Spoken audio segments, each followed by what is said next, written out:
Olá, comunidade ICL, tudo bem? Seja bem-vinda para mais uma edição do ICL Notícias, segunda edição.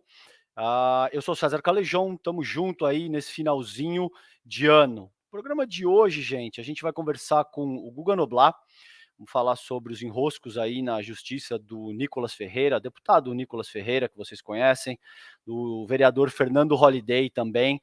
Eles podem ter que pagar uma indenização de até R$ 90 mil para uma humorista. Vamos conversar um pouquinho disso com o nosso querido Guga Noblat. Vamos conversar também com o deputado Renato Freitas. Vamos falar sobre a política nacional, o ano eleitoral de 2024, a disputa que tem ano que vem aí. Vamos conversar um pouco disso com o Renato. Vamos falar também com o André Roncalha, o economista André Roncalha, que vai abordar as medidas anunciadas hoje pelo Fernando Haddad e o que esperar da inflação para 2024. Então, eu vou chamar aqui já o nosso queridíssimo Guga Noblat. Guga, seja bem-vindo, irmão. Boa noite. Boa noite, Calejon, essa audiência maravilhosa. E é isso, né? Como sempre, a extrema-direita metida em fake news. É um dos assuntos. Pois é, querido. Então, a gente tem aí um humorista pedindo R$ 90 mil do Nicolas Ferreira e do Fernando Holliday por fake news. A humorista Ana Virgínia Teixeira, ou apenas Vi Teixeira, né, como ela é conhecida, está processando ambos, né, os bolsonaristas, o Nicolas Ferreira e o Fernando Holliday. Ela pede essa indenização após ambos postarem uma foto dela ao lado do ministro da Justiça, o Flávio Dino, identificando-a como suposta dama do tráfico, né, muito entre aspas, isso aí, que na verdade seria a Luciene Barbosa Farias, que foi acusada de ligação com o crime organizado e que teve reuniões com funcionários do Ministério da Justiça. A gente tem um print dela, inclusive. Antes de tudo, vamos ver, Noblat, o vídeo que a humorista postou no TikTok dela e depois eu passo para você comentar, tá? Beleza. Vocês têm noção como tá a minha vida depois que vocês postaram essas fake news aí? Tem não? Eu vou dar só uma demonstração, ó. Tá aí, ó. Meu nome nos grandes sites, nos programas, pessoas que eu admiro hoje falando meu nome. Ei, Bolsonaro, tu não deve estar muito feliz não, né? Porque além de ter jogado meu nome aí pro Brasil e pro mundo conhecer, e outra coisa, tentei tanto viralizar aquele vídeo com o Flávio Dino e não consegui. Vocês ligeirinho conseguiram. Pois é, Bolsonaro, eu acho que o negócio não foi muito bom para vocês não. Aliás, tudo que vocês tentam destruir só cresce, só aumenta e só melhora. Bora ver o vídeo aí. Se trata de não é youtuber, mas uma tiktoker que trabalha já faz um tempão noticiando, como a gente faz aqui, notícias políticas de formas bem humoradas. Inclusive eu a conheço, acompanho o trabalho dela com Quando Sobra um Tempo. Essa moça que ele postou a foto é a Via Alvarez, uma humorista do Rio Grande do Norte. Ela postou um vídeo desmascarando a história toda. Inclusive acho que a gente tem esse vídeo, né, produção? Vamos assistir esse vídeo. A que ponto chega o bolsonarismo? Agora, além de conhecida nacionalmente, também sou conhecida internacionalmente. Convites para participar de programa de rádio, de TV. Bolsonaro, além da inveja que você tá do que tá acontecendo na minha vida, tu ainda vai pagar um processo? E a Vivi? Adora. Beijinho no chifre, gadaiada. Delícia, hein, Noblat? Vai lá. Caramba, muito bom. Li Álvares, conhecido internacionalmente, graças aos haters bolsonaristas, que acabaram, como sempre, dando tiro no pé. Essa turma é especialista em apontar para o próprio pé o tempo inteiro. Agora tá aí, além de torná-la reconhecida, e a gente está mais uma vez falando dela aqui no ICL, eles também terão que pagar uma boa grana aí para essa humorista, porque Vi Teixeira, Noblat. É a Vi Teixeira. É Vi Teixeira ou é Vi Álvares? Eu acho que é Álvares Teixeira, mas tudo bem. Ana Virgínia Teixeira é o nome dela. Ana Virgínia, você é demais, vou passar a te seguir. Parabéns, porque essa resposta, essa zoeira dela, essa debochada dela é maravilhosa. É assim que tem que se tratar a extrema-direita. Não tem muito como ter um discurso racional, então você parte ali para brincadeira, para o deboche. Você não vai se rebaixar ao nível deles. Você não vai bater boca com essa gente. Você não vai gritar também, xingar que nem eles xingam, mas vai lá e samba em cima. Foi o que ela fez, ficou lindo.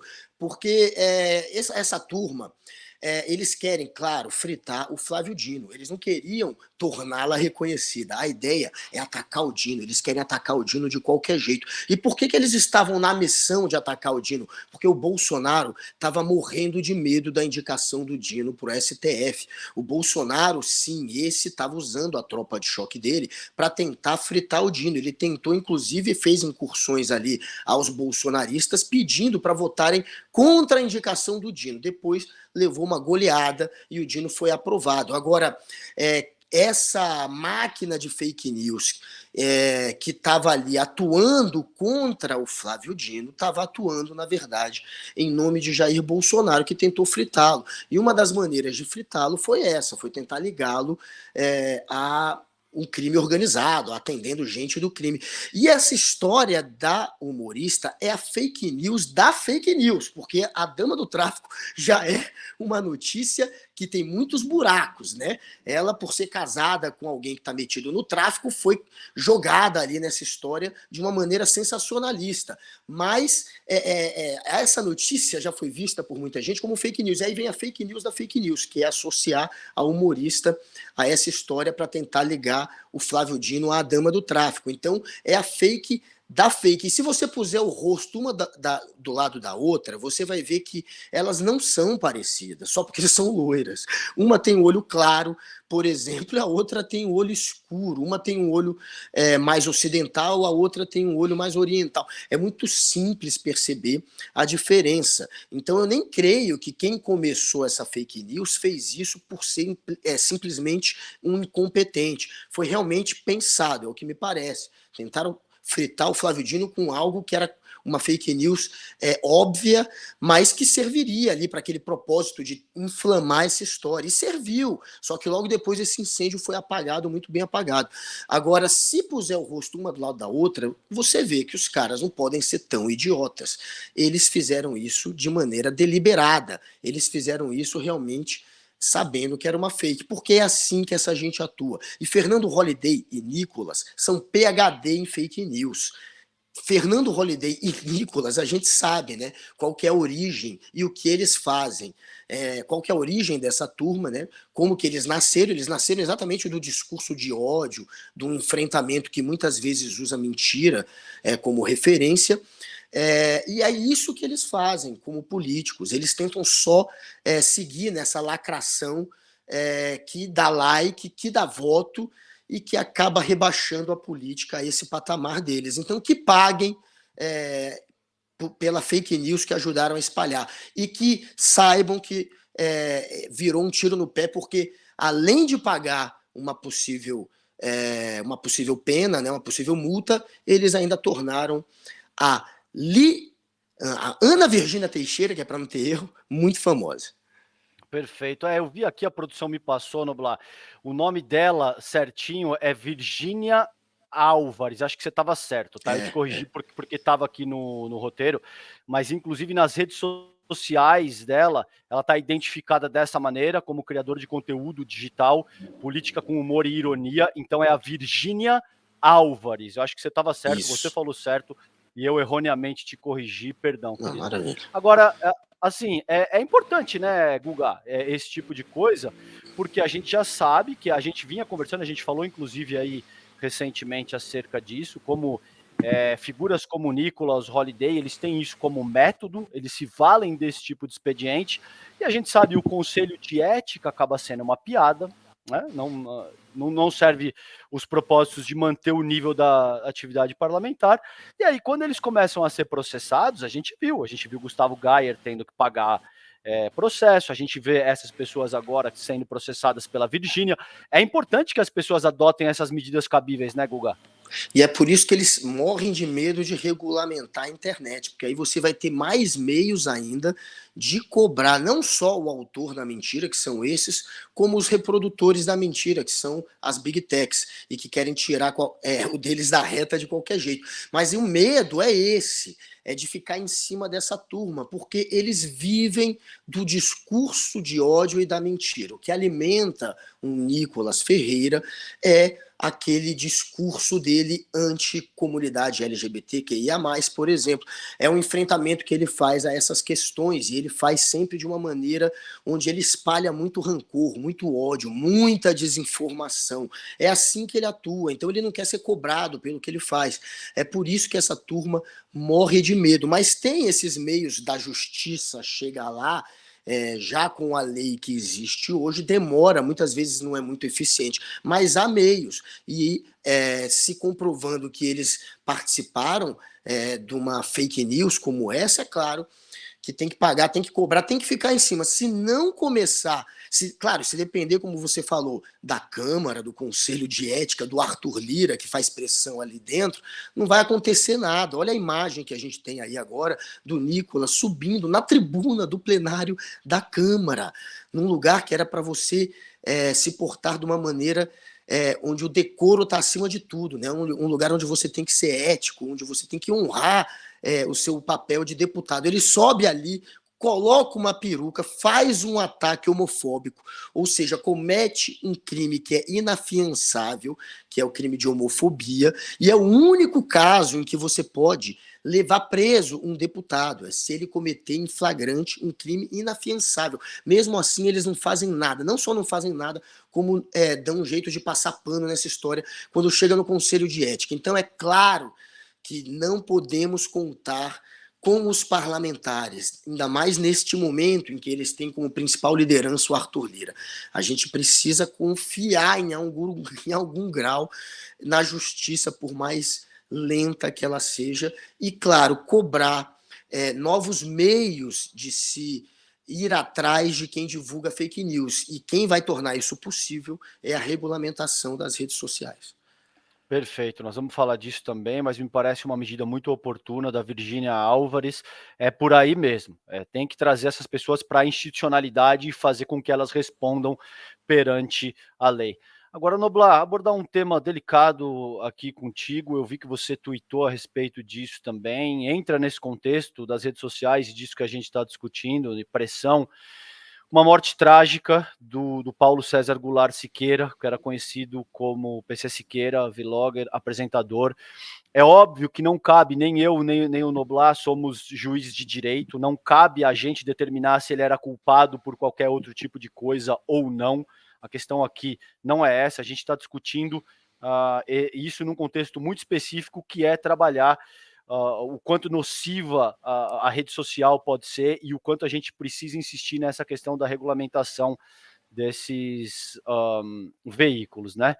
Ele foi encontrado morto na casa dele, em São Paulo, e houve reações absolutamente escabrosas, né, Noblar? Você, inclusive, usou o teu Twitter para expor uma figura execrável da extrema-direita, que eu me recuso, eu não vou citar o nome dessa pessoa, mas que ela fez assim uma postagem, como pouquíssimas vezes eu vi tamanha falta de humanismo e de decência quando se referindo a uma questão tão trágica. Fala um pouco, Noblar, por favor.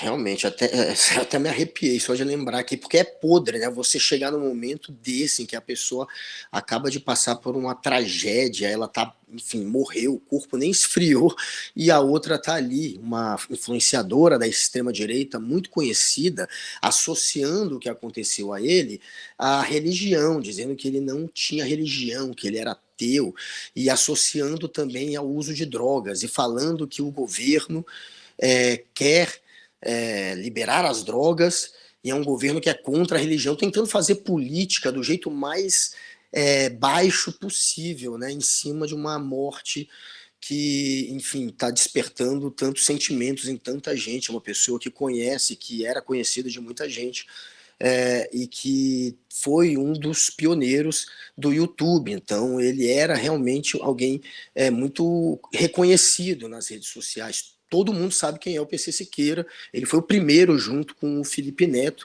a de fato desbravar ali o YouTube. Teve o Cauê também, que chegou ali na sequência, mas ele é o pioneiro dos pioneiros, então todo mundo sabe quem é. E aí ela está se aproveitando desse momento de comoção, tentando gerar, lógico, engajamento, já que falar nesse assunto gera engajamento, tentando gerar like com a audiência dela, de um jeito completamente bolsonarista de se fazer, que é espalhando muito ódio e muita desinformação, mais uma vez. É por isso, inclusive, gente, que é tão necessário se criar meios de se regulamentar o que acontece na rede social, né? A gente volta para aquele ponto que é central nessa história. O PC ele foi uma pessoa que nos últimos anos sofreu muito hater, né? Teve a história que a gente, enfim, que a gente não vai entrar em detalhes, porque a gente não vai discutir de fato, esse não é o ponto hoje da discussão, mas a história de que ele teria recebido imagens de uma criança e depois disso a polícia investigou e teria chegado à conclusão que não tinha nada nos aparelhos dele, mas essa história não, enfim, não tem, ainda estava em apuração. Tem gente que diz, tem outros que dizem que não, mas esse não é um ponto. Um ponto é o que levou ele a isso, o que levou ele a essa situação de depressão, onde ele não viu mais nenhuma alternativa, né, na vida dele. E ele foi, de fato, muito assediado nas redes sociais. E parte disso é porque ele se colocou como alguém da esquerda, como ele se colocou como um influenciador anti-Bolsonaro, como ele comprou muita briga. Ele foi o primeiro dessa turma do youtuber grande, dos grandes, antes do Felipe Neto, inclusive, a comprar briga com o bolsonarismo. Então é claro que a morte dele está sendo usada de maneira política por essa turma que é muito vil, por essa extrema-direita que é muito oportunista, e que foi ela própria que ajudou a criar esse clima de linchamento contra o PC. Então, é necessário, claro, se criar meios de diminuir a força dessa turma que está na internet linchando, né? O resultado, o fim trágico do PC, ele é resultado dessa terra sem lei que é a internet hoje.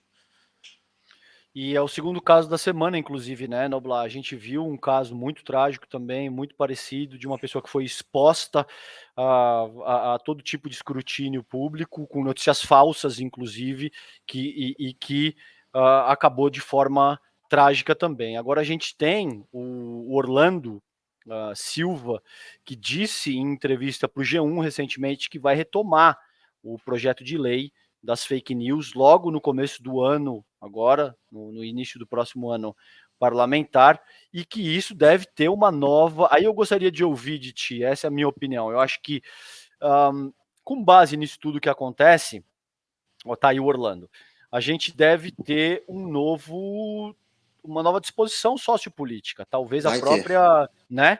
Não te parece isso? Parece que, de fato, os ares mudam, porque as pessoas começam a perceber que, bom, não tem muito como evitar. A gente vive numa república na qual existe regulamentação para todo tipo de serviço e produto, né, Noblar? A gente viu isso, por exemplo, você tem mais ou menos a minha idade.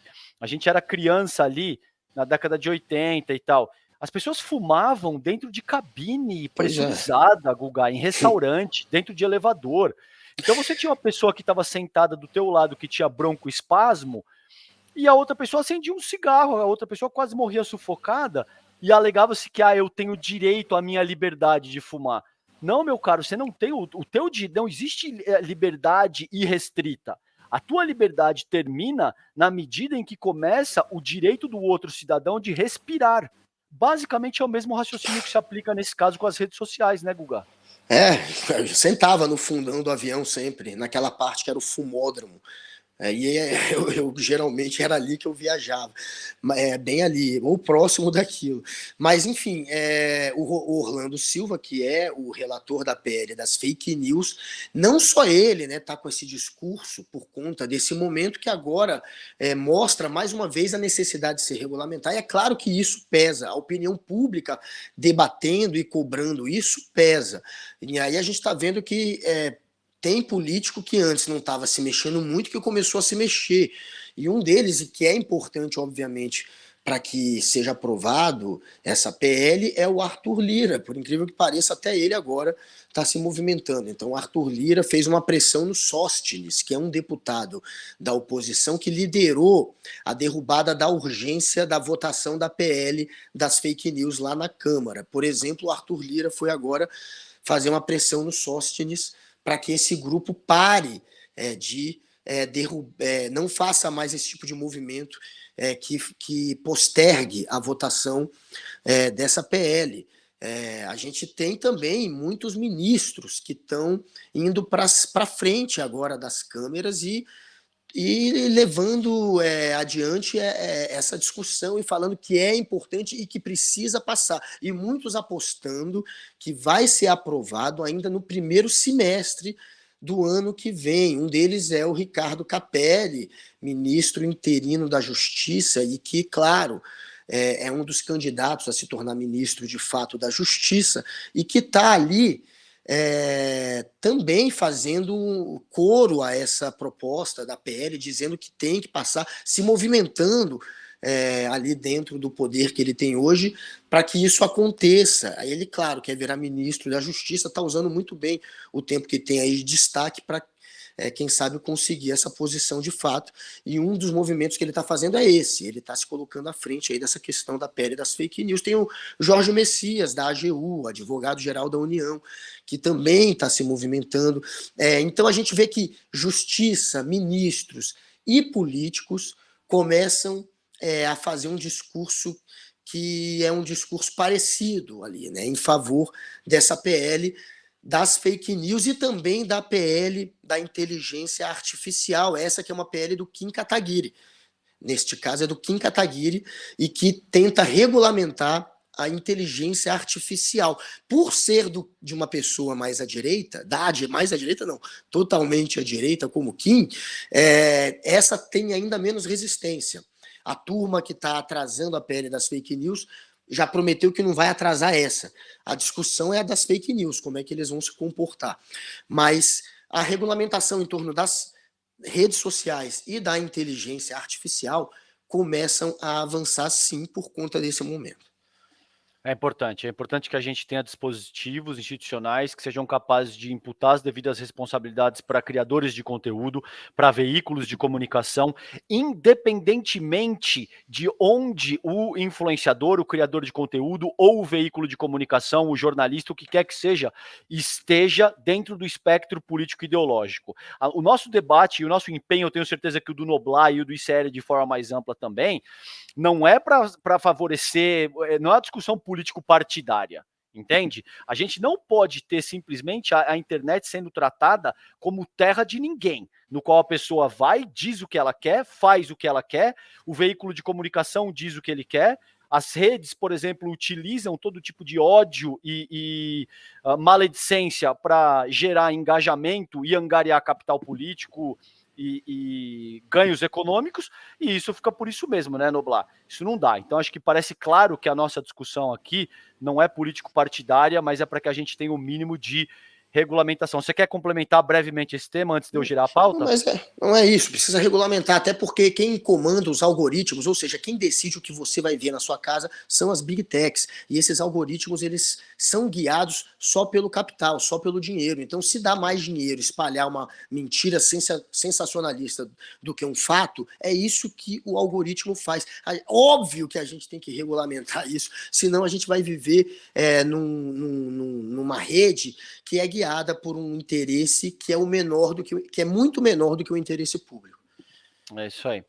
Vamos girar a pauta aqui, Noblar. A gente tem o seguinte, cara, a ONU soltando um duro relatório sobre Israel, no genocídio israelense em Gaza. Um relatório da ONU que foi divulgado hoje, inclusive, está denunciando essa violência perpetrada pelo governo de Israel na Cisjordânia após o início da guerra. Nesse caso é no West Bank, na Cisjordânia. A região não é controlada pelo Hamas, portanto, esse principal argumento vai por terra. E ainda assim, passou a ser alvo de ataques por parte de Israel. A ONU pede que, abre aspas, as mortes ilegais e a violência dos colonos contra a população palestina sejam interrompidas. Olha o que diz um trecho do relatório Por exemplo, não sei se a nossa produção vocês vão botar ou se eu leio aqui, gente. Diz o seguinte, gente, alguns palestinos foram despidos, tá? Não sei se a gente vai colocar isso na tela, eu vou lendo aqui pra gente isso. Alguns palestinos foram despidos, vendados e mantidos presos por longas horas com algemas e com as pernas amarradas, enquanto os soldados israelenses pisavam em suas cabeças e costas, eram cuspidos, jogados contra paredes, ameaçados, insultados, humilhados e, em alguns casos, submetidos à violência sexual e de gênero, Noblar. Olha o tipo de coisa que a gente está tendo que noticiar a título de se combater o terrorismo, né, do Hamas, que sequer está presente na Cisjordânia. Na Cisjordânia. Na Cisjordânia sempre tem ação, né, das forças de defesa de Israel que resultam em mortes, inclusive mortes de criança. Isso acontece até antes da guerra. Antes da guerra, de janeiro até outubro, foram mortos 200 palestinos ali por conta de ações do exército de Israel. E agora, claro, esse número é muito maior em um tempo bem menor, né? São 300 palestinos entre 7 de outubro e 27 de dezembro. 79 são crianças que foram mortos. Então, é claro que por conta da guerra, eles intensificaram ainda mais o que eles já faziam. Então tem mais gente morrendo. Não é que não tinha ninguém morrendo antes. Já tinha, né? A situação é realmente horrível. E o pior disso tudo é que não há perspectiva, de fato, para o fim dessa guerra. Muita gente apostava que seria uma guerra que duraria meses, poucos meses, provavelmente. Agora já não se sabe mais. O Benjamin Netanyahu, a verdade é que quando acabar essa guerra, quando se cessarem as bombas, ele vai deixar de ser primeiro-ministro. O governo dele só vai durar enquanto durar a guerra. Então ele não interessa para ele que essa guerra acabe. No momento que acabar, acaba o poder dele e ele ainda tem processo por corrupção nas costas. Então, esse sujeito sem poder nenhum, além dos crimes de guerra que está cometendo, ele está enrascadíssimo.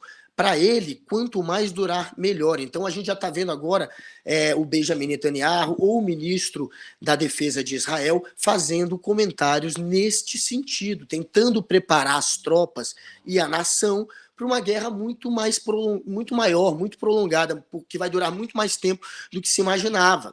Tem gente apostando aí que essa guerra pode durar anos, no mínimo mais alguns meses. Mas o que a gente está vendo é essa movimentação do governo de Israel para preparar as suas tropas para uma guerra muito longa ainda, apesar de não ter motivo para isso, porque o enclave onde fica a faixa de Gaza é pequeno, né? A gente sabe que 85% das pessoas que vivem ou que viviam ali tiveram que se deslocar. Isso é um local que a gente está falando que é um local pequeno, não estou falando de um país, né? A gente está falando de um local pequeno, onde 85% das pessoas foram obrigadas a se deslocar e já morreram por ali pelo menos 21 mil pessoas, uma boa parte, a maior parte, jovens e muitas crianças. Então, é o resultado óbvio de uma guerra que mantém um grupo extremo no poder e que não tem interesse que isso acabe e que movimenta milhões, que é o que a gente sabe que vai ser gasto para reconstruir Gaza. Quanto mais destruírem Gaza, mais vão ter que reconstruir, mais dinheiro isso vai gerar também para grupos de empresários que são ligados ao governo. Então também já está tendo, óbvio, uma movimentação de empresários fazendo lobby para tentar reconstruir Gaza. Afinal, guerra gera muito dinheiro para essa gente. Agora, me parece também chegar a uma conclusão inequívoca, Noblar, que é o seguinte: a falácia das democracias liberais que seriam pautadas pelos direitos universais humanos ou pelo direito internacional público, na medida em que você tem mais de 20 mil civis mortos, 70% são mulheres e crianças, e isso acontece com a anuência das democracias, para muito além, inclusive, da anuência, acontece com o patrocínio dos Estados Unidos, que estão enviando armas, que estão enviando munição, que estão enviando todo tipo de material bélico para que o Estado de Israel continue perpetrando o genocídio contra o povo palestino. Isso desmonta essa falácia dos Estados Unidos como a terra da liberdade, como uma nação que zelaria pelo bom funcionamento das democracias e do mundo livre, inclusive, né, Noblar? O que te parece isso antes da gente despedir? Porque o que realmente interessa para esse mundo livre é o dinheiro, é o capital. Então, guerra dá muito lucro. E é claro que depois a gente vê um monte de discurso tentando justificar aquilo como se a intenção fosse buscar a liberdade ou a democracia. Mas a intenção, gente, é o dinheiro, é o poder e o lucro que isso gera. Então, a gente vai, infelizmente, continuar tendo essa guerra por muito tempo. Palavras do Netanyahu: não está perto do fim, não vamos parar, a guerra continuará até o fim, até que terminemos, nada menos. A gente está falando de um enclave que tem 41 quilômetros de comprimento e 12 quilômetros de largura, e 85% das pessoas dali tiveram que se deslocar, 21 mil mortos, 55 mil feridos. Essa guerra já acabou há muito tempo, mas, enfim, ela vai permanecer aí ainda por algum tempo, porque, como eu falei, tem esses interesses políticos e tem o dinheiro que isso gera para o mundo livre. Cortou o áudio. Estava fechado, desculpa, gente. Me parece muito claro, inclusive, que o que está em curso nesse momento não é uma guerra, é um genocídio. E é um genocídio que está sendo perpetrado a título dos interesses geopolíticos, principalmente dos Estados Unidos e de Israel. Principalmente no sentido de controlar fornecimento de gás e petróleo para a Europa e principalmente no sentido de estabelecer uma rota comercial que seja capaz de concorrer com a rota da seda chinesa, que nesse processo de reorganização que a gente está passando da governança global. Vamos acompanhando como é que isso vai se desenrolando. É muito triste que a gente siga noticiando esse tipo de coisa, mas infelizmente nessa ocasião esse é o nosso papel. Noblar, obrigado, querido. Você está escalado para amanhã, sexta-feira, no N2? Tô. Então tá bom, a gente se vê amanhã. Valeu, tamo junto. Valeu, boa noite. Boa noite, querido. Gente, vamos chamar agora meu querido amigo deputado Renato Freitas. O deputado já está aí nos esperando. Salve, doutor, como é que o senhor está? Renato, que prazer, meu irmão, falar contigo. Seja bem-vindo ao N2, querido. Salve, salve, César. Um abraço bem forte, meu irmão. Um abraço forte em toda a audiência do ICL. Essa audiência é maravilhosa. Tamo junto, tô bem. Valeu, querido. Deputado, a gente tem aqui o Lula, essa é a primeira notícia que eu vou tratar contigo. Lula sancionando uma lei que transforma o Dia da Consciência Negra em feriado nacional. O presidente sancionou hoje a lei que torna o Dia da Consciência Negra um feriado nacional. Com a medida, a gente tem o dia 20 de novembro, remete à morte de Zumbi dos Palmares, né? Essa data passa a integrar o calendário nacional a partir do próximo ano agora, 2024. Gostaria de te ouvir, é uma boa notícia, essas datas comemorativas ajudam na luta contra o racismo e a desigualdade racial. Qual que é a tua impressão a respeito do tema, querido, por favor? Olha, César, em primeiro lugar, de plano, ajuda com toda certeza.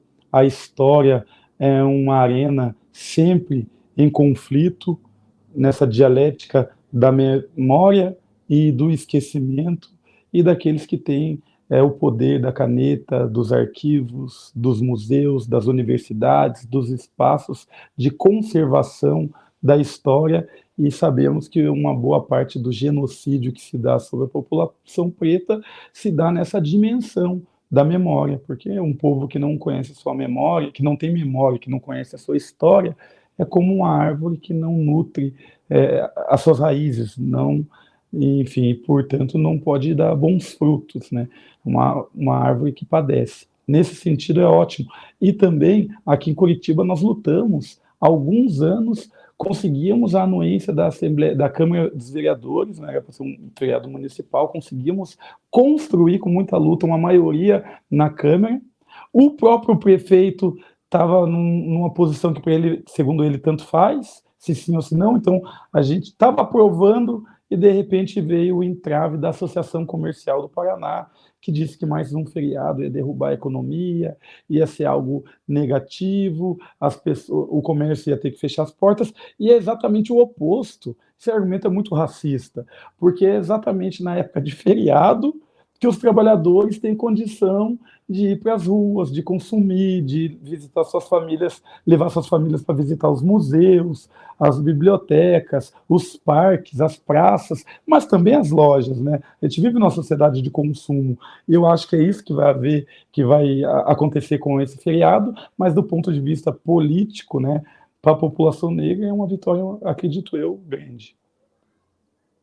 Deputado, e é importante que tenhamos, por exemplo, esse tipo de coisa, né, reconhecimento como Zumbi dos Palmares, porque aqui em São Paulo, por exemplo, e eu falo porque essa é a minha cidade, nós temos muitos símbolos, por exemplo, que remetem à aristocracia, ao colonialismo. A gente tem o Palácio dos Bandeirantes, a gente tem a Avenida dos Bandeirantes, a gente tem o Monumento das Bandeiras, a gente tem a Anhanguera, a gente tem a Fernão Dias, a gente tem o Borba Gato. Então, inúmeros símbolos que remetem à expressão do que foi o Brasil colônia. E a gente vê pouquíssimos símbolos que remetem à riqueza e à luta do nosso povo negro e do nosso povo originários da nossa terra. Qual que é a importância nesse sentido, por exemplo, de reverenciar figuras como Zumbi, como Abdias do Nascimento, como grandes pensadores e lutadores do povo negro? Gostaria que o senhor falasse um pouco a respeito disso. Olha, em saudação e em memória a um intelectual negro recentemente falecido, Antônio Bispo, ele dizia que mais do que Zumbi dos Palmares, que é o ícone, a figura que representa, mas representa o quê? Representa o quilombo dos Palmares.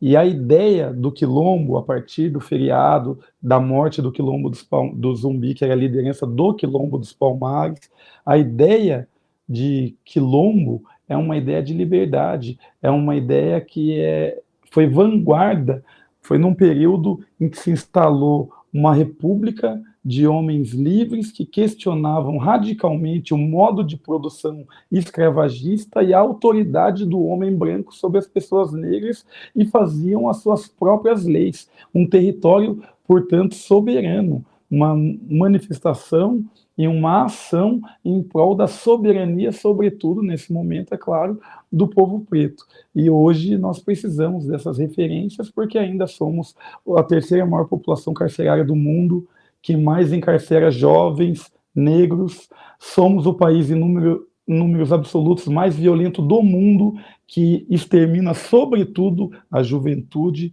preta e pobre.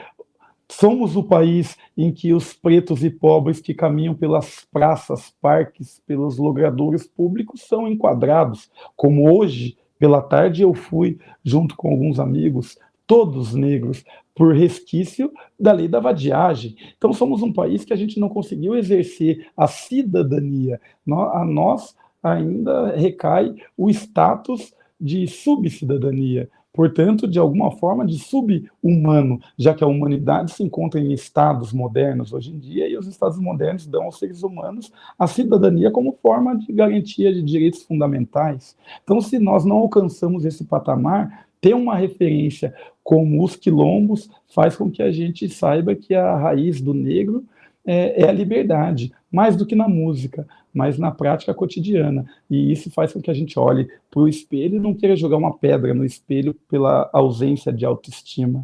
Faz com que a gente olhe para o espelho e enxergue o quilombo dos Palmares. Isso é muito bonito, é muito potente, sobretudo para essas novas gerações. Exato, e eu também acho que na disposição semântica, Renato, é importante, porque até hoje a gente vê muita gente falando as minorias, e a gente tem agora, por exemplo, saiu recentemente dados do IBGE, o censo 2022, que demonstram que mais de 92 milhões de brasileiras e brasileiros se declararam pardos, que é o equivalente a 45,3% da população brasileira. É a maioria do país, então. Portanto, não se trata de trabalhar com minorias mais, porque esse factualmente não é realidade mais, segundo o último censo de 2022. Isso também é importante, semanticamente, a disposição semântica de como a gente organiza o nosso léxico e a nossa realidade também conta, não, deputado?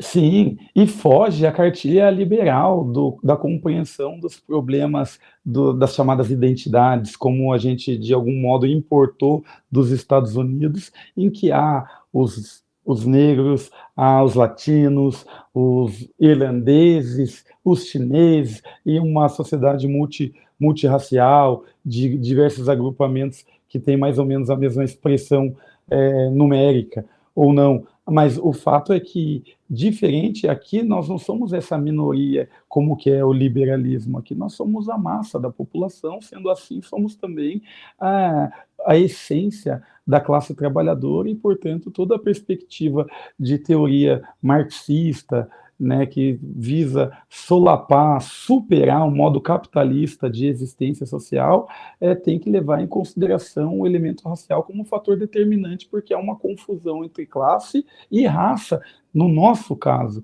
o que acaba não sendo o caso, por exemplo, dos Estados Unidos, que impõe a sua ideologia liberal de compreensão desses problemas a partir da novela, dos postulados aí estabelecidos pela grande mídia, né, para de alguma forma docilizar, disciplinar os povos subalternos daqui, para que eles compreendam a sua realidade como se fosse a dos Estados Unidos, e isso gera uma confusão muito grande, mas, sobretudo, a população negra não compreende, de fato, a força que tem, sendo maioria numérica numa democracia de sufrágio universal. É uma conta muito simples, né? Perfeito. Daí a importância de ter alguém que tem o teu torque intelectual, a tua capacidade, a tua sensibilidade, daí a importância de ter alguém que é uma potência como você é, Renato, na nossa política institucional, e que eu me sinto muito honrado de poder te chamar de amigo, de acompanhar o teu trabalho, a tua ascensão, porque você é uma figura absolutamente fundamental para a nossa política institucional. Querido, vou mudar aqui a pauta, a gente está chegando aqui nos últimos dias do ano, gostaria que você fizesse uma avaliação desse primeiro ano de governo Lula, o que você considera que foram acertos, onde o governo pode melhorar, quais foram os eventuais erros. Como é que você entende esse primeiro ano de governo Lula, deputado? Olha, é sempre muito contraditório nós fazermos essa avaliação, porque se de um lado nós perdemos o discurso, pelo menos até um tempo atrás, um monopólio, até eu diria, do discurso de ruptura com a democracia burguesa, representativa, procedimentalista, que é apenas uma forma, não carrega em si um conteúdo, não tem direito à informação, porque os meios de comunicação são todos eles monopolizados, não tem direito à educação formal, porque a educação é sucateada e tem essa aberração que é a educação privada para aqueles que exercem cidadania e a educação pública deficitária para toda aquela massa de pessoas que são treinadas para ser subalternos e trabalhadores. Então, essa democracia ela é esvaziada. Essa democracia sempre foi objeto de crítica da nossa parte. Essa democracia é insuficiente, não garante a nossa vida, já que morremos em tanto, a estatística nos diz que os números são estrondosos, pandêmicos, por isso a gente não conseguiu se espantar com os números da pandemia, porque já naturalizamos. Nós não temos liberdade, porque somos a terceira maior população carcerária do mundo e crescendo. Seremos a primeira em um período de 10, 15 anos, no máximo, infelizmente. E, portanto, nós é que dizíamos, temos que romper com esse modelo que está aí e construir uma democracia substancial, que garanta direitos na prática, ou seja, a partir da distribuição de renda, de riquezas, etc. Hoje, o que a gente tem para comemorar no governo Lula, infelizmente, é o oposto. É o fato de que ele assegurou a existência das instituições, ele conseguiu, de algum modo, dar uma sobrevida à democracia representativa e burguesa, e para isso teve que fazer uma conciliação com o Arthur Lira, por exemplo, que é o que melhor representa essa chantagem que faz o centrão sobre o executivo, sem nenhuma preocupação republicana, apenas com interesses mesquinhos típicos de coronéis que tradicionalmente afundam o nosso país e que representam, por exemplo, o agronegócio. Então, o que a gente tem para comemorar a reforma tributária, que facilitou a distribuição dos tributos para os municípios ou para os entes federados, nós temos um crescimento até significativo na economia, perto da perspectiva ou da expectativa que se tinha num passado recente. Então, o Lula demonstrou que é um exímio gerente, administrador, político, conciliador, ou seja, a figura que o Brasil nesse momento precisava. Entretanto, para além desse momento, nós precisamos, é claro, de muito mais, porque enquanto a gente não conseguir reivindicar a superação desse modelo, a gente vai dar um monopólio desse discurso para a extrema-direita e o Milei, Bolsonaro e que tais que o digam e que se aproveitam dessa circunstância triste da história. Né? Ótimo ponto, me parece que sim, a gente tem uma espécie de internacional fascista consolidada hoje no mundo, a gente tem Milei na Argentina, a gente tem Cassi no Chile, a gente tem Orbán na Hungria, a gente tem Duda na Polônia, Trump nos Estados Unidos, bolsonarismo no Brasil, Le Pen na França, enfim, ao redor do mundo seguramente a gente tem isso. Também. Da Itália, com a Giorgia Meloni, exatamente.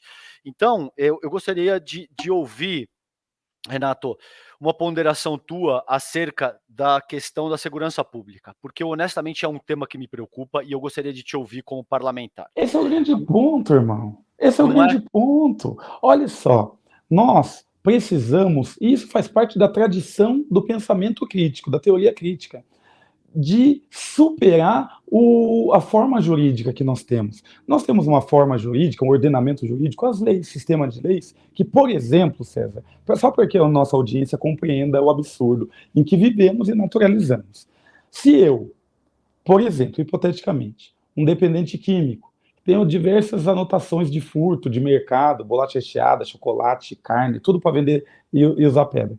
Eu vou lá e roubo também um celular no ponto de ônibus de alguém. Algo muito comum, infelizmente, nas grandes capitais.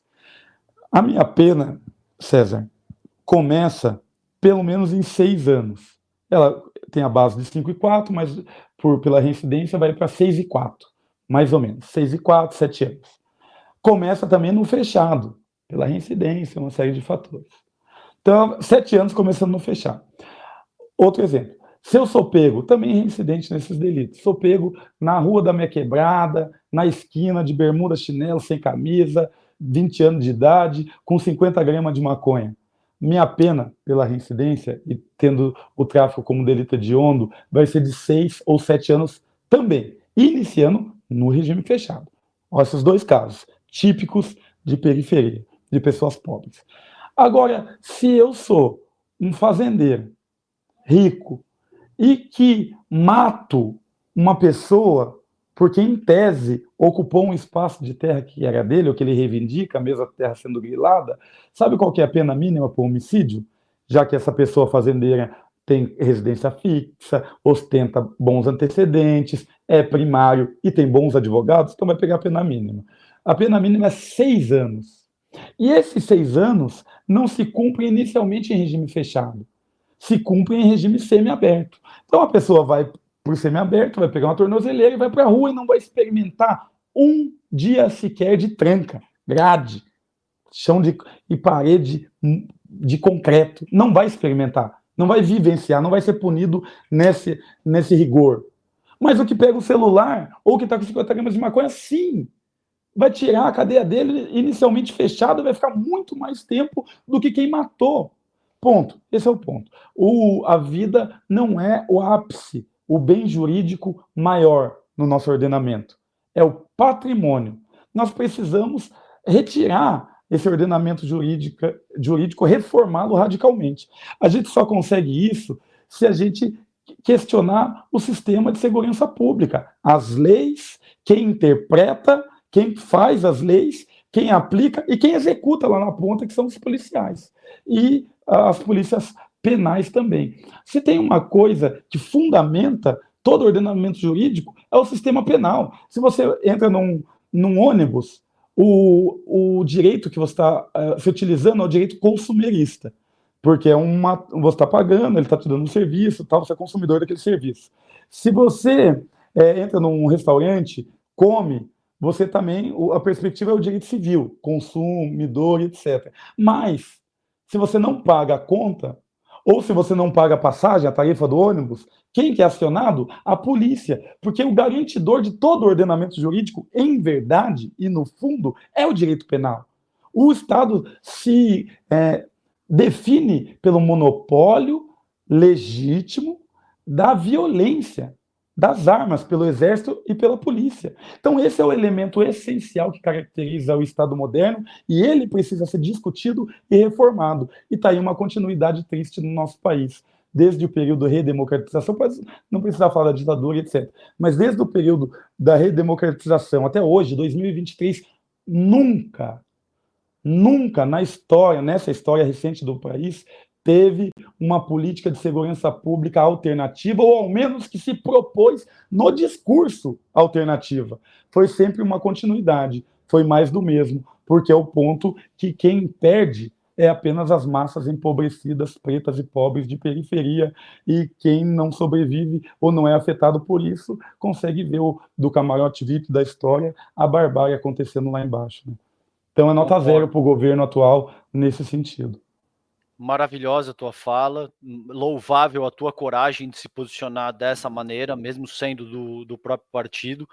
E veja, tem uma questão aqui que eu quero, por exemplo, isso que o deputado coloca é o artigo 144 da nossa Carta Magna, que discorre acerca da disposição da segurança pública. 3 aspectos, a meu ver, deputado, são fundamentais.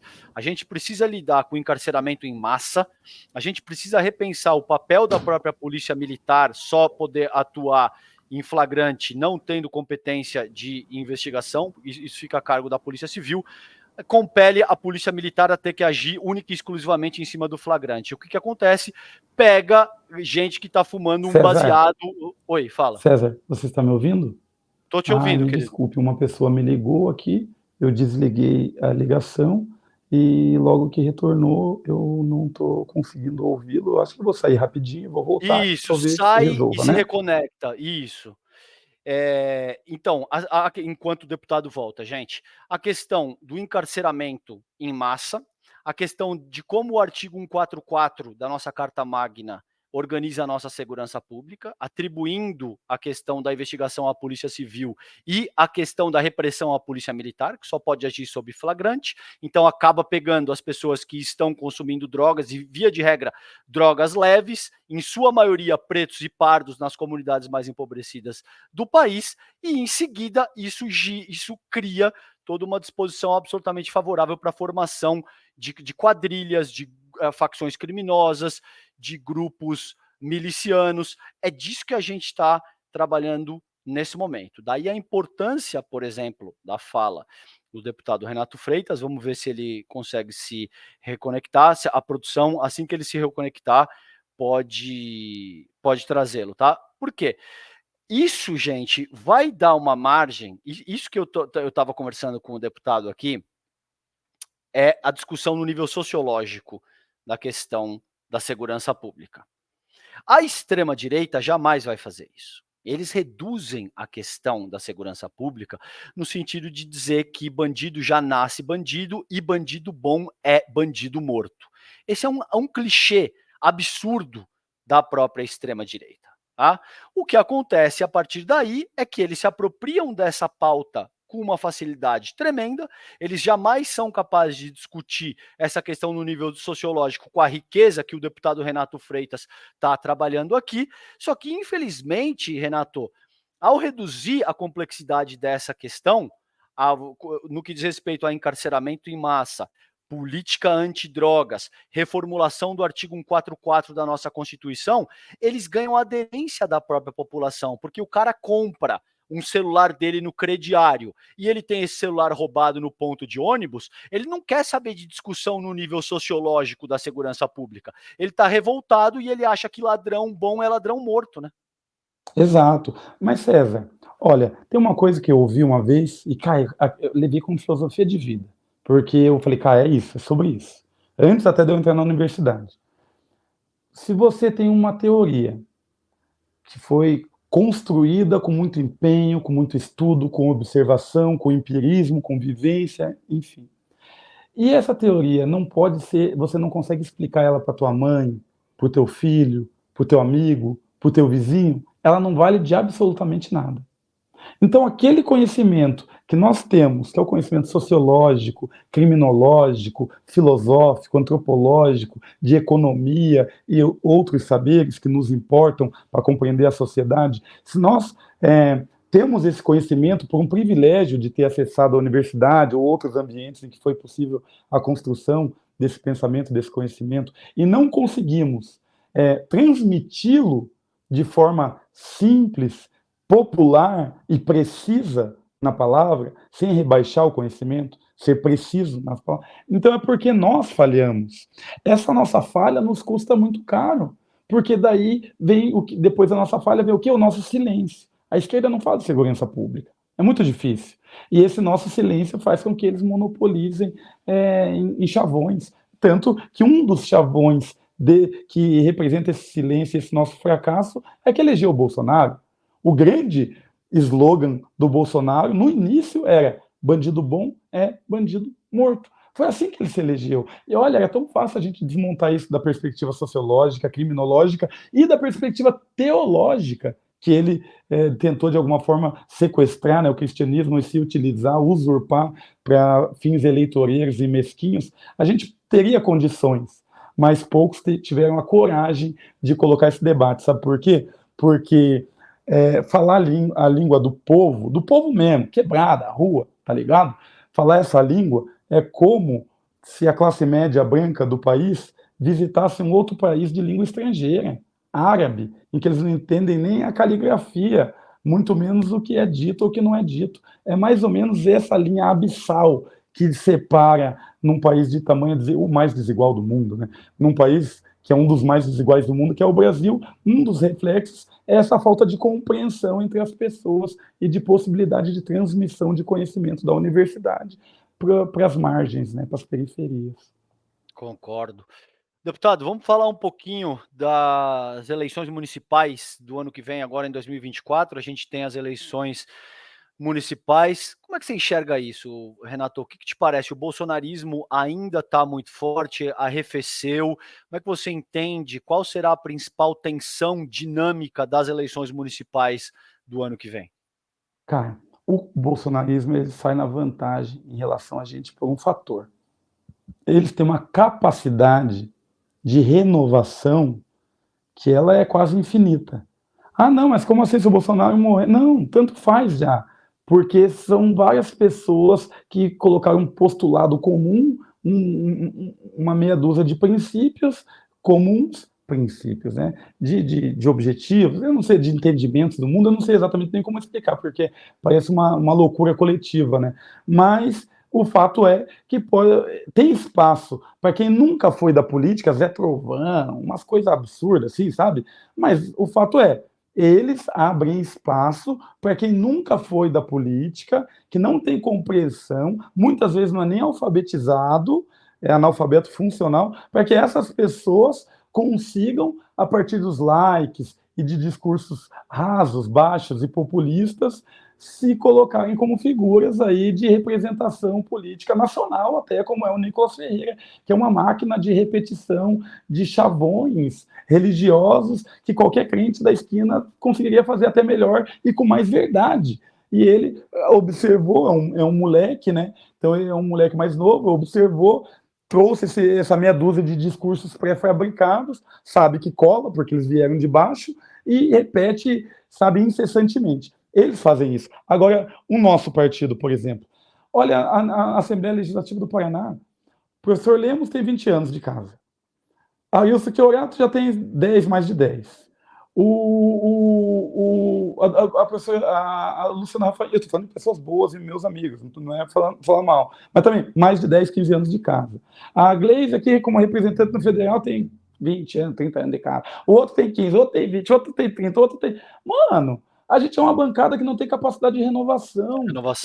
conservadores. Mas conservador do quê, Renato? Se o partido é progressista? Conservadores de si próprios. Conservadores do próprio mandato. E quando essa mesquinharia toma conta, daí o partido deixa de ser partido com a sua função de mobilização, conscientização das massas e passa a ser apenas um partido que tem vida estritamente eleitoral e que acaba sendo, daí, na maioria das vezes, eleitoreira. Porque o partido que tem responsabilidade com o povo, ele vem e fala, olha, a questão das drogas tem que ser debatida. Eu sei que o povo é contrário, de modo geral, mas ela precisa ser debatida para que seja compreendida e assim modificada a médio e longo prazo.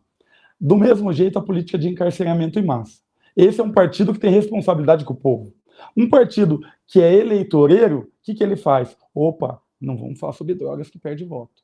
Opa, não vamos falar sobre encarceramento que perde voto. Opa, não vamos falar sobre aborto que perde voto. Opa, não vamos falar dos religiosos que são hipócritas e sequestraram as igrejas porque perde bastante voto. Opa, não vamos falar do monopólio midiático e nem atentar contra esse monopólio midiático porque vai perder voto. Tudo perde voto. Quem não perde voto é o Lira. O Lira ganha voto.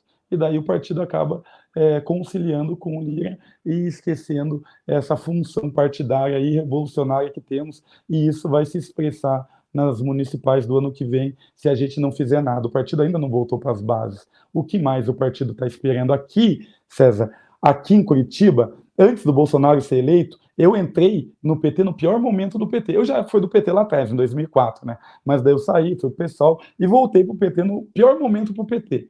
Foi 2016, final de 2016, 2017. Mensalão, Lava Jato, blá, blá, blá, blá, enfim. Todo mundo aqui em Curitiba, ainda todo mundo quer linchar a gente na rua. Sabe qual que era o entendimento naquele momento das figuras maiores do partido? Da ex-vice-prefeita Miriam Gonçalves pelo PT e do pessoal mais poderoso? A gente tem que fazer olha só, olha que grave isso. A gente tem que ir para o segundo turno com o Bolsonaro. Porque se for um do PSDB, DEM, PMDB, etc., toda a direita vai se unificar e nós, pela baixa que estamos na moral com o povo, vamos perder fácil.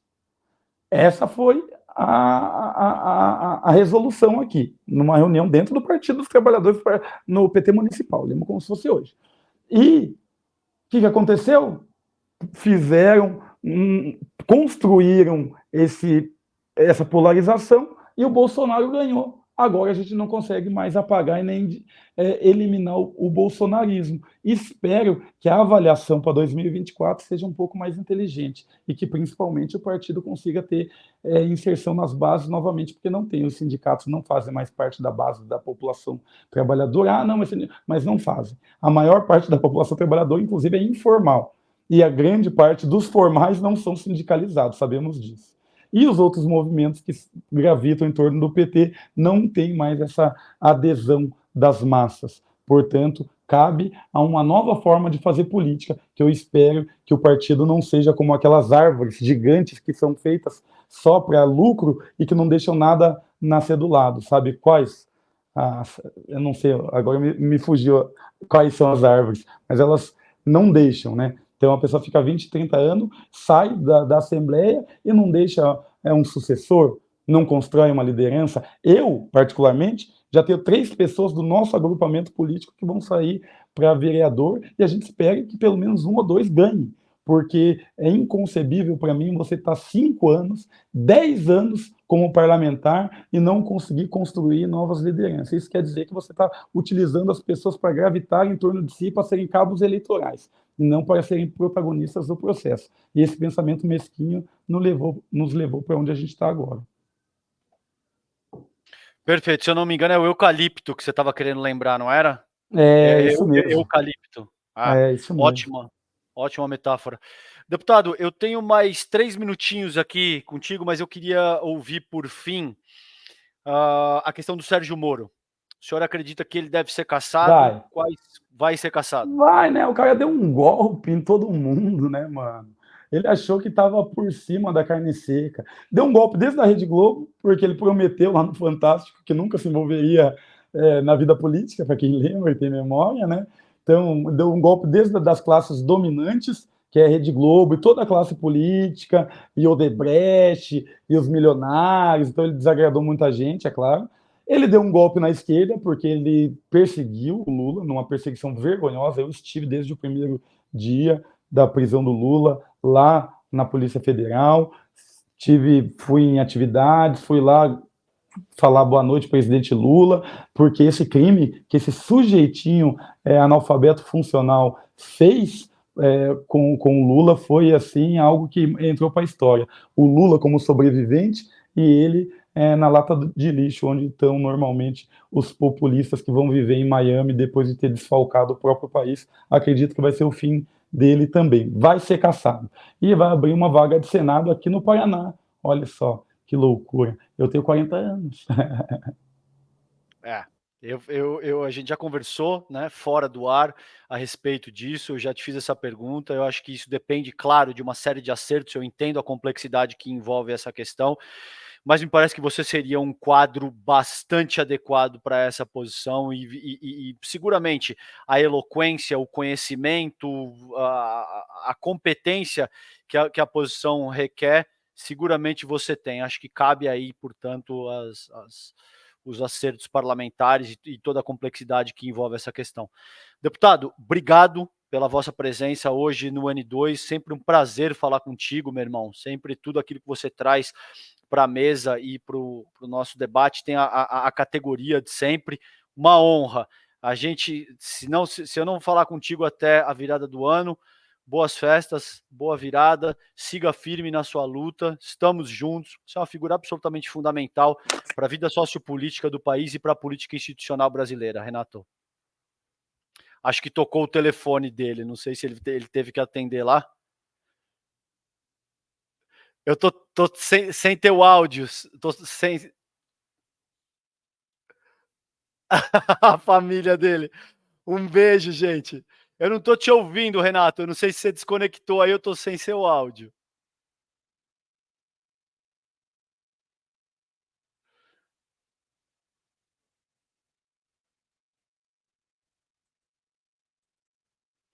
Eu não sei se vocês estão ouvindo, eu aqui tô sem o retorno, produção dele. Um beijo, meu irmão. Um beijo para tua família grande, a família linda que ele estava mostrando aqui para gente. Feliz ano novo para vocês. Sigamos firmes na luta, Renato. Você é um quadro absolutamente fundamental para a nossa vida sociopolítica e para nossa política institucional também. Eu tô sem teu áudio ainda, mas um beijo grande para você, meu irmão. Tamo junto. Gente, vamos chamar o queridíssimo André Roncalha também, que já está a postos aí. Se o André já estiver pronto, tá aí ele, André Roncalha, meu camarada. Como é que tá, André? Tudo bem? Tudo na paz? Bom estar aqui de novo. Valeu.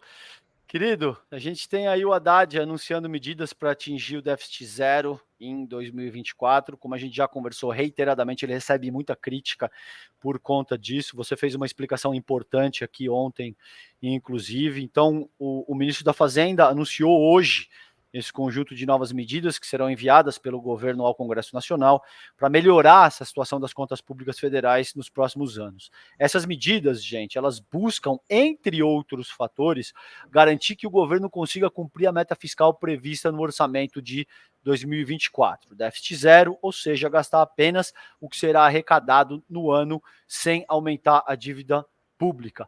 Quais são, André, essas medidas? E explica para a gente que negócio é esse de déficit zero, cara. Bom, então vamos começar com a parte mais fácil, que é o déficit zero em 2024, o que significa equilibrar receitas que o governo recebe e os gastos que ele vai ter ao longo do ano. Tá? Então, o ministro Fernando Haddad, com a aprovação do marco fiscal, até na minha visão, como uma condição para aprovar essa nova regra fiscal, ele ofereceu uma trajetória de ajustar as contas públicas bem intensa, muito rápida. E ele prometeu, então, para o Congresso Nacional e para os setores da sociedade mais conservadores, que já em 2024 ele sairia de uma situação em que o Estado gasta mais do que arrecada para uma situação de equilíbrio, em que tudo aquilo que o Estado gasta é financiado direta e exclusivamente por impostos, com exceção, evidentemente, dos juros da dívida pública. Mas o gasto público vai ser financiado por impostos. Para fazer isso, tem duas medidas: cortar gasto ou subir a arrecadação e aí o Ministério da Fazenda tomou como medida principal desde o início da sua gestão de fazer esse ajuste por meio da arrecadação, fundamentalmente do andar de cima, focando em grandes corporações, nas famílias mais ricas, naqueles detentores de fundos exclusivos que não são taxados e assim por diante. Muito bem. No início de dezembro, o Congresso Nacional, então, derrubou um veto do presidente Lula que acabava com a desoneração da folha de pagamento de 17 setores. Esse processo de desoneração começou em 2011 e oneraria os nossos cofres no ano que vem em 12 bilhões até 20 bilhões de reais. O que faz o Haddad, então, hoje? Já no finalzinho do ano, ele oferece um conjunto de medidas que tenta compensar essa perda que veio com a medida do Congresso de derrubar o veto do presidente Lula, que custaria cerca de 12 bilhões, mas poderia chegar a 19. Então, quais são essas medidas? A primeira delas é basicamente voltar atrás na medida que o Congresso tomou há poucos dias. Então, isso pode enfrentar, e já há sinais de resistência no Congresso, porque é uma medida provisória, ou seja, uma vez que ela é publicada, ela passa a valer, e aí o Congresso tem até, se não me engano, 90 ou 120 dias para fazer a apreciação disso no Congresso, né, tanto Câmara quanto Senado, e se for aprovado, continua valendo. Se não for aprovado, ela caduca. Então, é uma jogada, né, do ponto de vista político, né, bastante ousada. Primeiro, porque tem esse risco de não ser aprovado, e segundo, porque está revertendo aquilo que a Câmara, né, fez há poucos dias, que é manter a desoneração da folha de pagamentos desses 17 setores. A medida é um tanto complexa, porque ela envolve alguns setores que vão ter uma tributação. Eu vou tentar explicar aqui, mas só para vocês terem uma ideia da complexidade. Então, suponha um trabalhador que ele ganha 3 salários mínimos, tá? Então, esse trabalhador para a empresa, ele vai ter a seguinte tributação da folha de pagamento. No primeiro salário mínimo, dos 3 salários mínimos, a empresa, se for desses 17 setores, vai pagar apenas 10% do valor como contribuição à Previdência Social. Os 2 salários mínimos que excedem esse primeiro salário mínimo vão ter um pagamento de 20%, que é o normal, né, desse tipo de tributação da cota patronal da Previdência Social. As empresas que não estão nesses 17 setores vão pagar 15% em cima desse primeiro salário mínimo e os 20% normalmente em cima do restante do valor que está acima de um salário mínimo. Então, eu não sei se você entendeu, mas é uma medida gradual de remuneração que, obviamente, vai incomodar tremendamente estes setores que passam a ser remunerados. Essa é a primeira. A segunda medida tem a ver com, de certa maneira, gradualmente e reduzindo o PERSE, que é o Programa Emergencial de Retomada do Setor de Eventos. Ele foi criado no contexto da pandemia para ajudar setores de entretenimento, que acabaram colocando também o setor, as linhas aéreas, e esse programa deveria custar 4 bilhões. Essencialmente, ele faz uma desoneração tributária desses setores, deveria custar 4. Já está custando 16, Calejão. E já tem indicativo de que as empresas envolvidas nesse programa já estão faturando mais de 200 bilhões de reais por ano. 200 bilhões. E estão com uma série de benefícios tributários. Então, o Haddad está justamente tentando trazer esse valor de 16 para próximo de 4 bilhões, que foi o acordo que havia sido feito. E, finalmente, tem a medida de tentar limitar o quanto empresas que foram beneficiadas por medidas do Supremo Tribunal Federal, que garantem a elas ter um crédito tributário, que elas limitem por ano quanto elas podem deixar de pagar tributos. Aí eu explico o que significa isso. Então, pega uma empresa, ela teve lá um pagamento de PIS e COFINS que não considerava o que ela havia pago de ICMS. Ela vai ao Supremo Tribunal Federal e o Supremo diz, olha, você tem que receber, por exemplo, sei lá, 100 milhões de crédito tributário porque você pagou tributo indevidamente. Essa empresa poderia simplesmente não pagar, suponha que o imposto dela fosse de 50 milhões no ano, ela ficaria 2 anos sem pagar imposto. Porque como ela tinha um crédito de 100 milhões, ela não pagaria 50 milhões esse ano e não pagaria 50 milhões no ano que vem, porque esse é o imposto, né, que ela tinha, né, a ser devolvido para ela. que o Haddad está propondo? Que esse valor, por exemplo, de 100 milhões, ele tem um limite de 30% ao ano. Então, a empresa, em vez de não pagar, por exemplo, 50 milhões de imposto, ela vai pagar, não vai pagar 30, né, que seria 30% desses 100 milhões, e ela vai pagar, por exemplo, se o tributo devido dela for de 50, apenas 20, que é o que excede esses 30 milhões. E isso, então, parcela o quanto ela pode receber desse crédito em vários anos. Tudo isso, para conseguir arrecadar, essa é a previsão do Ministério da Fazenda, algo em torno de 30 a 40 bilhões de reais no ano que vem. Então, são todas somas bastante expressivas que ajudam o Ministério da Fazenda a arrecadar mais para poder fechar esse déficit que, de maneira programada, já se encontra algo em torno aí de 1% do PIB, ou 100 bilhões de reais. Então, a Haddad está fazendo essa força para conseguir, né, ter mais fontes de recurso para poder, né, terminar o ano que vem, ou já iniciar o ano que vem com uma previsão de déficit fechado. Uhum. Eu preciso rodar a pauta contigo, a produção vai me matar, mas eu quero explorar 2 minutinhos, vou te dar uma tarefa difícil, cara. Em 2 minutinhos, que eu sei que é um tema denso, complexo, então é difícil explicar num período tão curto, mas por que é importante para o Brasil ter o déficit zero? Porque com frequência as pessoas dizem, mas os Estados Unidos, por exemplo, atuam deficitários há anos, por exemplo, então a gente deveria estar fazendo uma política fiscal expansionista. Por que para o Brasil isso seria diferente, André? Se entende que aqui no Brasil, isso é a pressão da Faria Lima, a pressão dos setores conservadores, a gente teria uma dívida que estaria escapando do controle e o governo, então, teria que ser austero nesse sentido. Mas se a gente pegar os períodos do Temer e do Bolsonaro, a gente teve déficits consistentemente, a não ser 2022, em que o Bolsonaro, né, usou todos os recursos que ele pôde para poder fechar o déficit e ter um superávit, mas com venda de ativos estatais e tal. Então, a Faria Lima pressiona o governo para que ele tenha um ajuste das contas, para justamente poder pagar, né, mais dos juros da dívida pública sem ter que se endividar tanto. Essencialmente é isso que está em jogo. Se não fizer isso, aí a Faria Lima pressiona, o Banco Central tem que subir a taxa de juros, porque o Focus, né, que são essencialmente essas gestoras, colocam lá que elas acham que a inflação vai fugir do controle, e isso então torna a vida do governo muito mais difícil, né? Aquele horizonte de planejamento de anos se torna essencialmente um planejamento de uma semana, porque a taxa de câmbio foge do controle, a taxa de juros sobe, e aí tudo fica mais difícil para o governo. Essencialmente, é um pacto, né, de pressão que vem das oligarquias financeiras com apoio da imprensa. Tá, perfeito.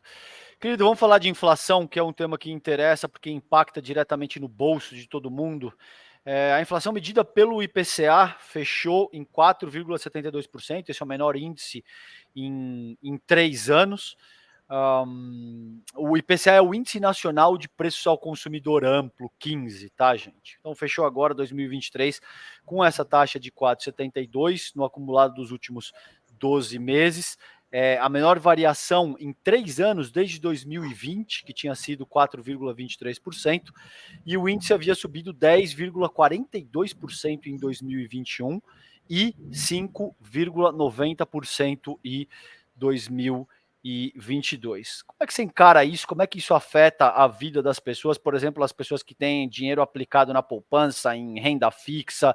Faz um arrazoado, por favor, André. Como é que esse dado que eu acabei de dar impacta a vida direta das pessoas, por favor? Tá, então, só para colocar a informação de maneira precisa, o que saiu foi o IPCA 15, que é a prévia do IPCA. Tá? Então, ele é calculado Perfeito. com algumas semanas de antecedência com relação ao número oficial que o IBGE divulga. Só que a gente só vai conhecer o IPCA, né, o índice de dezembro, mais ou menos dia 8 de janeiro. Então, o IPCA 15 dá essa prévia. E ele sinaliza, então, que no ano houve uma inflação bem menor, ou seja, está dentro da meta de inflação, né? A meta tem aquela banda de variação. O teto da banda é 4,75. Então, a gente fecha o ano, pelo menos com essa prévia aqui, de 4,72 dentro da meta. Algo que é muito positivo. O que é importante para as pessoas? Primeiro, os componentes da inflação são mais importantes do que o número em si. Então, quando a gente olha os itens que mais maltratam as pessoas de baixa renda, a classe média, né, classe média baixa, que tem ali, né, um valor menor de salário, são os alimentos, caíram bastante, e eles são muito importantes para aliviar a insegurança alimentar que o nosso país passa. Então, a gente teve o preço da carne, né, o Lula brincava durante a campanha que era picanha e cerveja, e a picanha teve uma queda aí de quase 10% no valor, assim como outros tipos de carne. A cerveja subiu, aumentou 6%, quase 7%, mas né, a carne caiu bastante, e a gente teve também o preço de muitos grãos caindo. E isso também explica o porquê que as carnes caíram, porque os grãos, como soja e milho, eles servem de base para alimentação bovina, alimentação né, de outros animais que servem depois como base para a nossa alimentação em proteína animal. Então, esses itens, eles são importantes. A inflação das pessoas de baixa renda é a menor dentre todas as classes de renda, o que mostra esse efeito positivo. Não apenas de uma inflação menor, que aumenta o poder de compra dos salários, aumenta o poder de compra dos benefícios previdenciários, né, as pensões, o benefício de prestação continuada, aquele pessoal que recebe esse tipo de apoio do governo, seguro-desemprego. Só que ele causa um probleminha, Calejão, que pode incomodar um pouco, que é, como a inflação é menor, ela também pode levar a menores reajustes né, de salários do ponto de vista nominal, porque eles se apoiam na inflação. Então, tem aqui né, uma troca que é importante entre o reajuste que é feito com base na inflação e o poder de compra que as famílias ganham. Isso, mas, em geral, é uma boa notícia por dois motivos. Primeiro, porque consolida o caminho de redução da taxa de juros, então isso abre espaço para o financiamento da atividade produtiva, a gente avançar na geração de empregos, a gente conseguir melhorar a condição geral de vida da população. E o segundo elemento é exatamente o fato de que a inflação mais baixa também tira a pressão das famílias em termos do poder de compra dos seus rendimentos.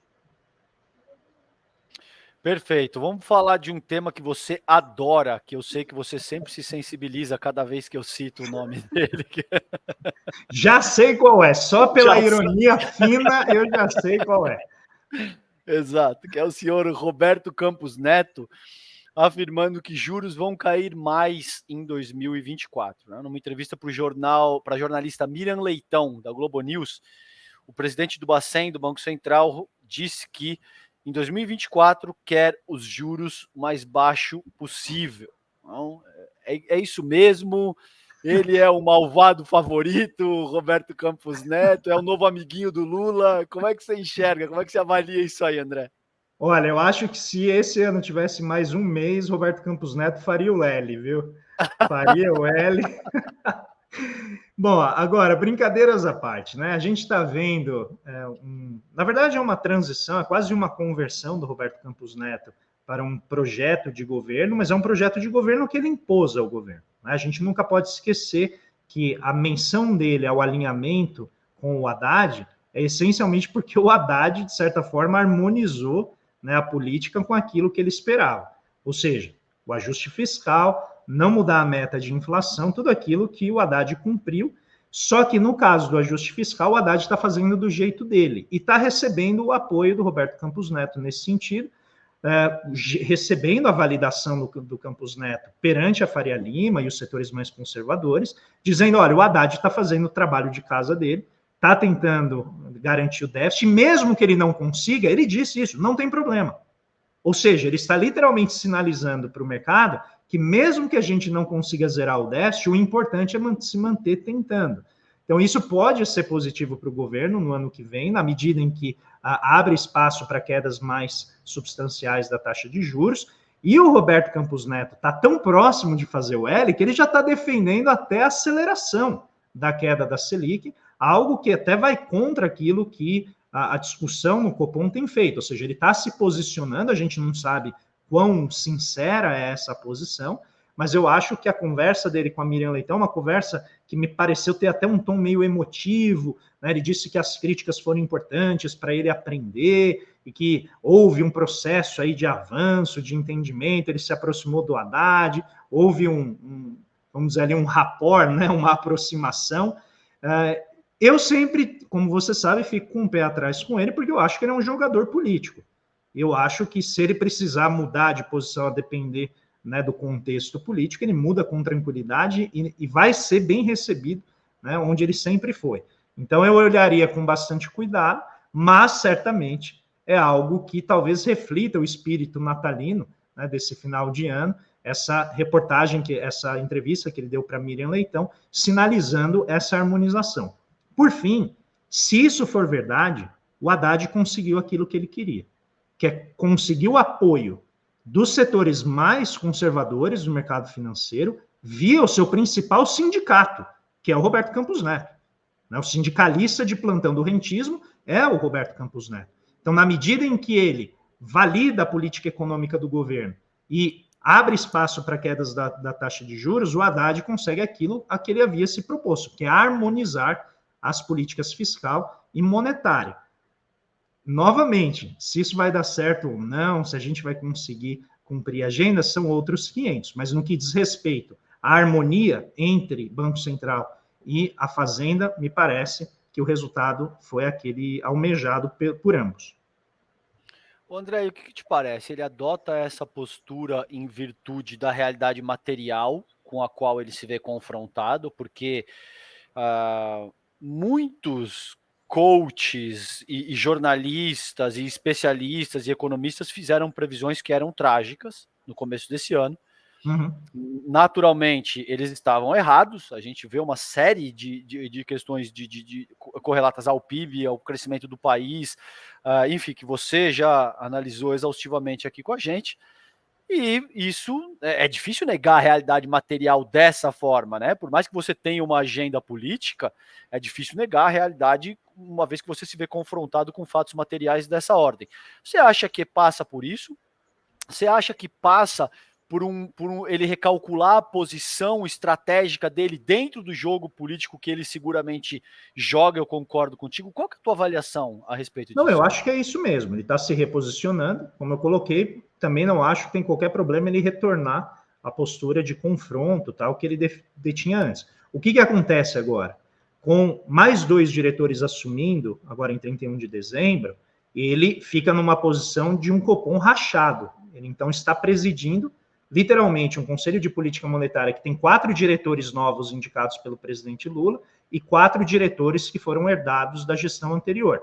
Então, isso o coloca numa posição muito mais sensível, pode colocá-lo pode levar a uma perda de poder político que ele tem dentro do Conselho, e eu acho que ele está fazendo continuamente esse esforço de dizer assim, olha, eu estou querendo o bem do Brasil, eu estou aqui com vocês, estou jogando com o governo, na medida em que o governo faz propostas razoáveis, que eu entendo razoáveis, eu vou apoiar, o que eu puder apoiar eu vou fazer, mas eu acho que isso tem um preço, tá, Calejão?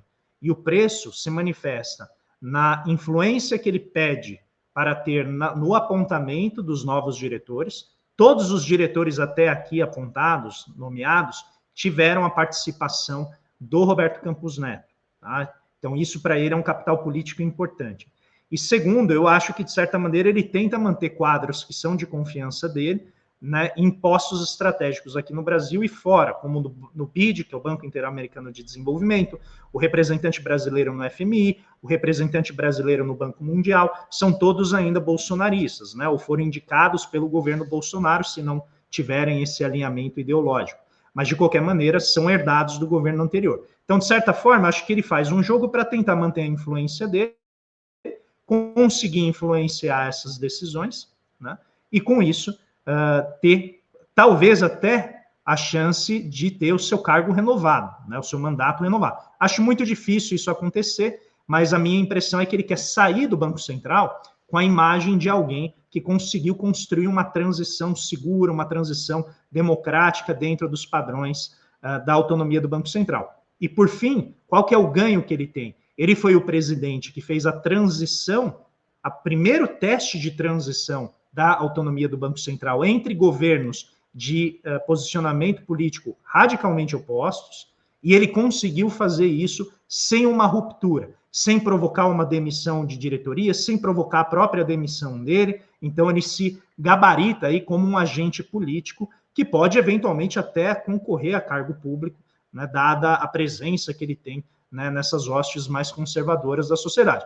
Não acho que esse seja o plano dele agora, tá? Mas, né, em face de deputados que a gente viu eleitos, de pessoas que, né, que não tinham nenhuma projeção e acabaram se gabaritando para cargos públicos, essa certamente é um posicionamento. Mas eu não acho que esse seja um ponto muito central do cálculo dele. O cálculo dele é mais deixar o nome dele na história como alguém que fez uma transição sem ruptura, sem grandes agitações.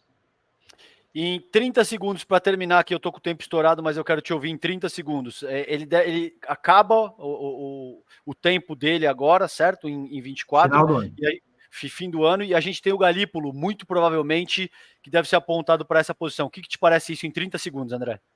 Não, eu acho que o plano é esse, eu não sei se vai se confirmar, porque as informações não estão estabelecidas ainda, mas o plano, no meu entendimento, é esse. O Galípolo entra, faz uma transição que eu entendo muito bem sucedida, consegue garantir um Banco Central com um razoável grau de, vamos dizer assim, até de entendimento interno, para iniciar a queda da taxa Selic. Então, eu acho certamente o Galípolo está perfeitamente gabaritado para assumir a presidência do Banco Central, uma pessoa que tem ideias, uma pessoa que tem uma visão de Banco Central e tem uma visão de política pública. Agora, cabe ao presidente da República, ao ministro da Fazenda, chegar também a este entendimento e fazer essa transição para a presidência do Bacen. Perfeito, André Roncalha. Querido, você está escalado para amanhã, o N2, não? Imagino que sim.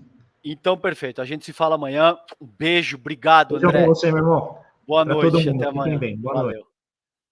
Gente, é isso. Com isso a gente encerra essa edição do N2. Amanhã, vocês já sabem, 8 horas da manhã, tem o N1 com a Vivian Mesquita e convidados. E amanhã, 18 horas, estaremos de volta aqui com o N2 de novo, tá bom? Beijo, boa noite para vocês. Fiquem bem. Tchau, tchau. O ICL tem um convite para você. Quem faz esse convite é Leonardo Boff. Eu estou feliz de estar aqui junto com esse grande jornalista que é o Chico Pinheiro e esse extraordinário padre que é o padre Júlio Lancelotti, que trabalha com aqueles que estão na rua, sofredores. E nós vamos refletir nesses vários tópicos sobre a esperança do nosso país, do nosso mundo. Convido a vocês a acompanharem essas gravações, porque elas suscitam em nós um compromisso para melhorar a situação do nosso mundo. A luta pela esperança. Essa conversa fraterna, em vários episódios, você não pode perder.